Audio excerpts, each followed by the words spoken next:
جو آپ کے سامنے آج جڑی بوٹی ہے دھتورا سیاہ ہے، ایسٹریمونیم بھی بولتے ہیں اسے، تھارن ایپل بھی کہتے ہیں، اور اس کے بہت سے نام ہیں۔ ہومیو دوا ایسٹرامونیم اسی دھتورا سیاہ ہی سے بنائی جاتی ہے، جو دماغ کے لیے اور جسمانی بیماریوں کے لیے بہت زیادہ مفید ہے۔ احمدہ ونصلی ونسلم علی رسولہ الکریم، اما بعد فاعوذ باللہ من الشیطان الرجیم، بسم اللہ الرحمن الرحیم۔ ہربل ہلز کی جانب سے حکیم محمد علی شیخ اور ڈاکٹر فہیم ہربل ہلز کا آپ کو مؤدبانہ سلام۔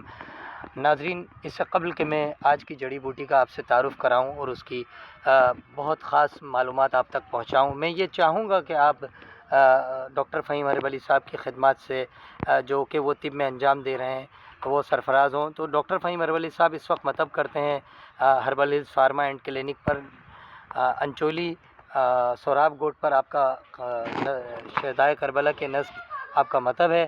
اس کے علاوہ آپ K21 چینل اور مارننگ شو کرتے ہیں، جی ٹی وی پر پروگرام بھی کرتے ہیں۔ اس کے علاوہ آپ دبئی، کویت، جدہ میں بھی مطب کرتے ہیں۔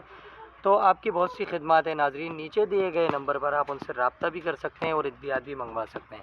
ساری دنیا میں آرٹیفیشل انٹیلیجنس کے ذریعے ادویات بھیجی جاتی ہیں۔ ناظرین، آج ہم آپ کو جو جڑی بوٹی دکھا رہے ہیں وہ بہت ہی خاص ہے، بہت زیادہ معلوماتی پروگرام ہے۔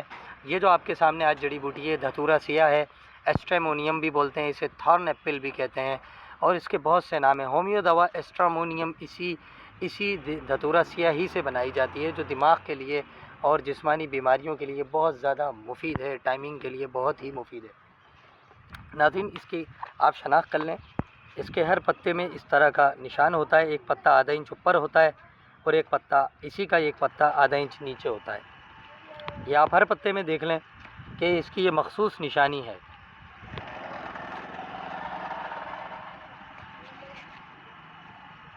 یا آپ ہر پتے کو دیکھ لیں۔ دوسری اس کی نشانی یہ ہے کہ اس کا یہ جو پھول ہوتا ہے یہ بلو ہوتا ہے۔ ابھی پھول جب پورا کھل جائے گا تو یہ آپ کو بلو رنگت میں نظر آ جائے گا۔ تیسری اس کی نشانی یہ ہے کہ یہ اس کی جو شاخیں ہوتی ہیں وہ بالکل سیاہ ہوتی ہیں، اور جو دھتورا سفید کے جو پھول ہوتے ہیں وہ سفید ہوتے ہیں اور اس کا پھل بڑا ہوتا ہے، جبکہ اس کے پھل کے جو کانٹے ہوتے ہیں وہ بہت لمبے لمبے ہوتے ہیں، لیکن یہ بہت چھوٹے ہوتے ہیں، اور اس میں سے نکلنے والے بیج سیاہ بھی ہوتے ہیں اور زرد بھی ہوتے ہیں۔ ناظرین، یہ تھا مختصر سا تعارف دھتورا سیاہ کا۔ دھتورا سیاہ بہت ہی کام آنے والی چیز ہے۔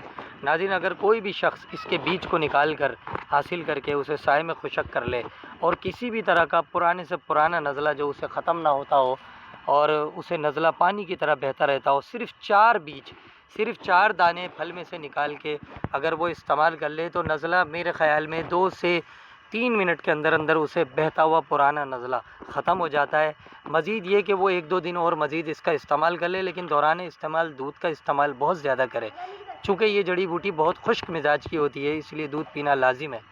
اور اس کے علاوہ کوشش یہی کیجیے کہ اس کی معلومات جو ہے نیچے دیے گئے نمبر پر آپ حاصل کریں، اور اس کے مرکبات بھی ہمارے مطب میں بنائے جاتے ہیں۔ ناظرین، یہ تھا مختصر سا تعارف دھتورا سیاہ کا۔ انشاءاللہ پھر کسی جڑی بوٹی کے ساتھ حاضر ہوں گے۔